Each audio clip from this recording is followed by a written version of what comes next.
உயிர்த்தெழுந்த இயேசு கிறிஸ்துவின் வல்லமை ஊழியங்கள் வழங்கும் வசனப் பெட்டகம். இயேசுவே கர்த்தர். இயேசுவையே தேவன் ஆண்டவரும் கிறிஸ்துவுமாக்கினார். இயேசுவே ராஜாதி ராஜா, கர்த்தாதி கர்த்தா. கிறிஸ்துவே மரித்தோர் மேலும் ஜீவனுள்ளோர் மேலும் ஆண்டவர். கிறிஸ்துவே போதகரும் ஆண்டவருமாயிருக்கிறார். வசனப் பெட்டகத்தின் இன்றைய தின கருப்பொருள் கிருபை. நம்முடைய பிதாவாகிய தேவனாலும் கர்த்தராகிய இயேசு கிறிஸ்துவினாலும் உங்களுக்கு கிருபையும் சமாதானமும் உண்டாவதாக. கிருபையை குறித்ததான வேத வசனங்களை பார்க்கலாம். 2 தீமோத்தேயு 1:9 வாசிக்கிறோம், அவர் நம்முடைய கிரியைகளின்படி நம்மை ரட்சியாமல் தம்முடைய தீர்மானத்தின்படியும் ஆதி காலம் முதல் கிறிஸ்து இயேசுக்குள் நமக்கு அருளப்பட்ட கிருபையின்படியும் நம்மை ரட்சித்து பரிசுத்த அழைப்பினாலே அழைத்தார். யோவான் 1:14 வாசிக்கிறோம், அந்த வார்த்தை மாம்சமாகி கிருபையினாலும் சத்தியத்தினாலும் நிறைந்தவராய் நமக்குள்ளே வாசம் பண்ணினார். அவருடைய மகிமையை கண்டோம். அது பிதாவுக்கு ஒரே பேரானோருடைய மகிமைக்கு ஏற்ற மகிமையாகவே இருந்தது. எபேசியர் 1:7 வாசிக்கிறோம், அவருடைய கிருபையின் ஐஸ்வர்யத்தின்படியே இவருடைய இரத்தத்தினாலே பாவ மன்னிப்பாகிய மீட்பு இவருக்குள் நமக்கு உண்டாயிருக்கிறது.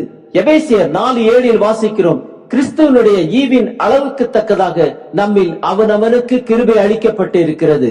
2 கொரிந்தியர் 12:9 வாசிக்கிறோம், அதற்கு அவர் என் கிருபை உனக்கு போதும், பலவீனத்திலே என் பலன் பூர்ணமாய் விளங்கும் என்றார்.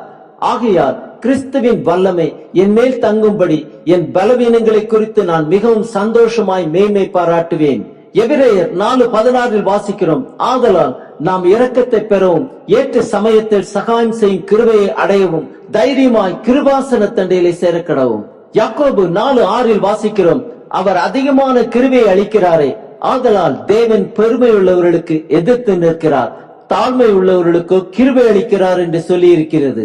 யோவான் 1:16 வாசிக்கிறோம், அவருடைய பரிபூரணத்தினால் நாம் எல்லாரும் கிருபையின் மேல் கிருபை பெற்றோம். தீத்து 2:11-12 வாசிக்கிறோம், ஏனெனில் எல்லா மனுஷருக்கும் ரட்சிப்பு அளிக்கத்தக்க தெய்வ கிருபையானது பிரசன்னமாகி நாம் அவபக்தியையும் லௌகிக இச்சைகளையும் வெறுத்து தெளிந்த புத்தியும் நீதியும் தெய்வ பக்தியும் உள்ளவர்களாய் ஜீவனம் பண்ண நமக்கு போதிக்கிறது.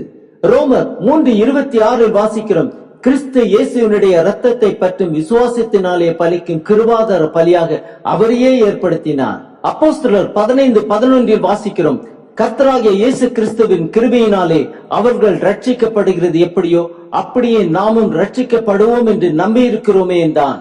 எபேசியர் 2:8-9 வாசிக்கிறோம், கிருபையினாலே விசுவாசத்தை கொண்டு ரட்சிக்கப்பட்டீர்கள், இது உங்களால் உண்டானதல்ல, இது தேவனுடைய ஈவு, ஒருவரும் பெருமை பாராட்டாதபடிக்கு இது கிரியைகளினால் உண்டானதல்ல.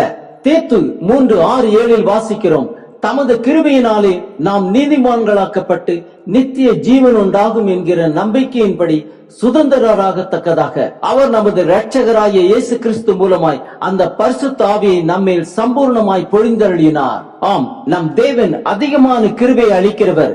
இரக்கத்தை பெறவும் ஏற்ற சமயத்தில் சகாயம் செய்யும் கிருபையை அடையவும் தைரியமாய் கிருபாசன தண்டையிலே சேரக்கடவும்.